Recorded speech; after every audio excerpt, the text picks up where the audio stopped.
out there in the goddamn world thinking I'm a bitch, and I'm a good-hearted mother.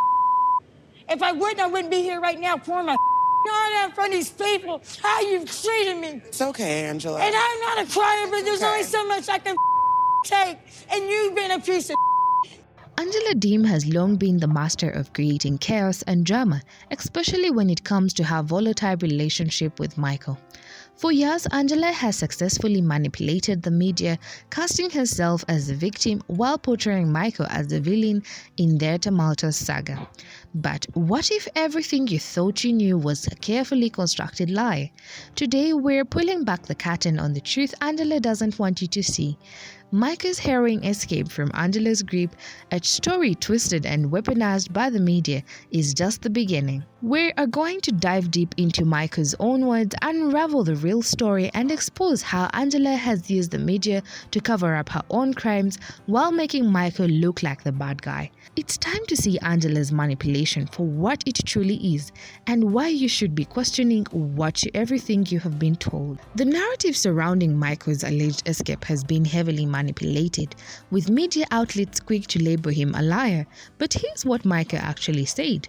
In an interview with TV show's Ace, Michael recounting his harrowing experience, stating, "I walked for 5 hours in the middle of the night with no idea where I was going, just to get away from her, Angela.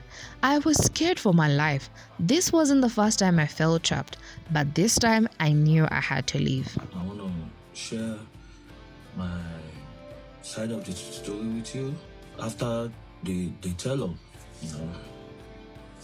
we went back home, and as usual, my wife Angie, she got angry. She started giving me attitude and saying all sorts of things to me. So it got to a point I just had to leave. Michael's words paint a picture of spirit to escape a toxic and abusive relationship. Yet, instead of allowing his story to stand on its own, Angela's team immediately launched a campaign to discredit him.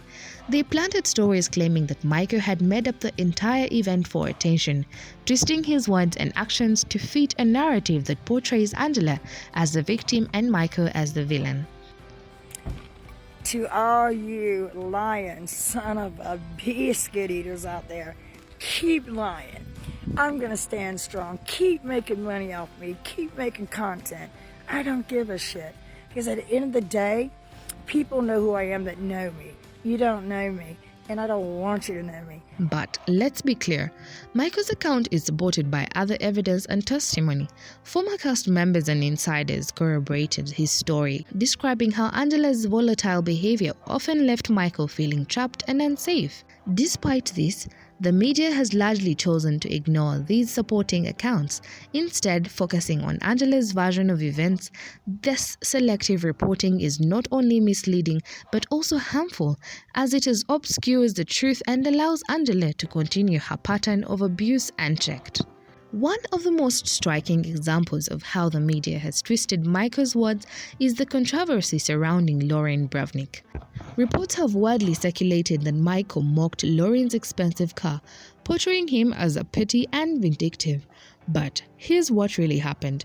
Lorenz publicly accused Michael of being a scammer, a baseless claim that struck a nerve with him. Why do I think Michael scammed Angela? It's a very offensive opinion.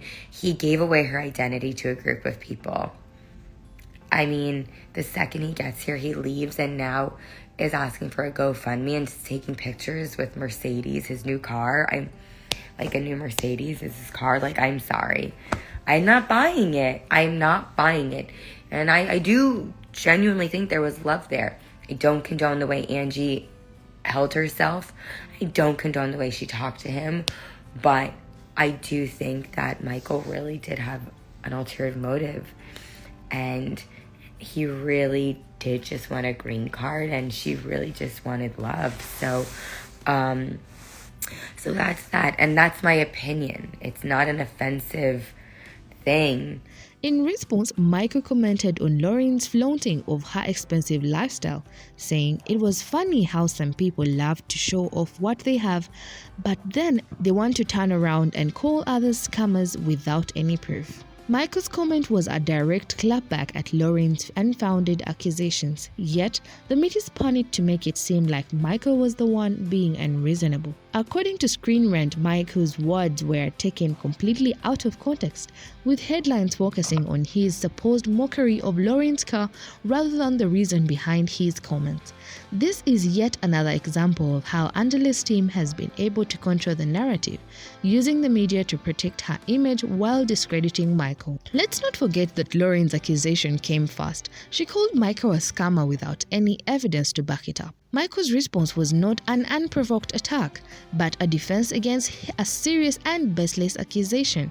Yet, the media's selective reporting has flipped the script, making Michael look like the aggressor while Loren and Angela continue to play the victims. Angela's manipulation of the media is not a new tactic. She has a long history of using her public persona to distract from her wrongdoings. According to Celebrating the Soaps, much of the drama between Angela and Michael we see on screen is carefully crafted to maintain Angela's image as a no-nonsense woman.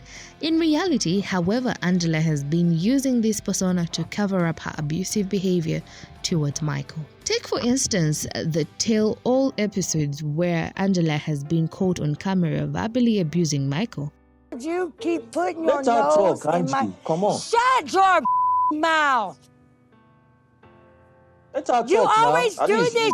This is what he does when she's on the phone. No, let her talk, then you Didn't will your talk. brother tell you to tell her to stay out of our business? She has called him names, belittled him, and even threatened him in front of millions of viewers. But instead of focusing on Angela's abusive behavior, the media has often chosen to highlighting Michael's reactions, portraying him as weak and undeserving of sympathy.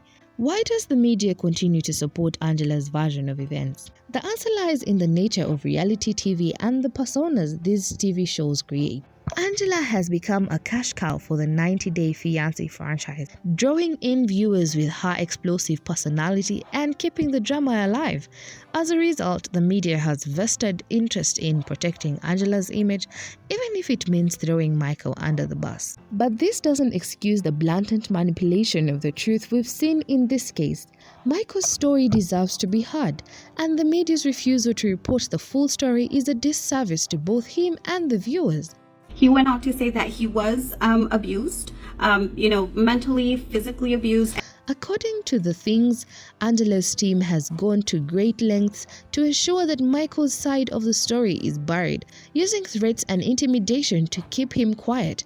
But as more people start to question the narrative and that's been presented to them, the cracks in Angela's facade are beginning to show. The truth is, Michael is not the liar that Angela wants us to believe he is.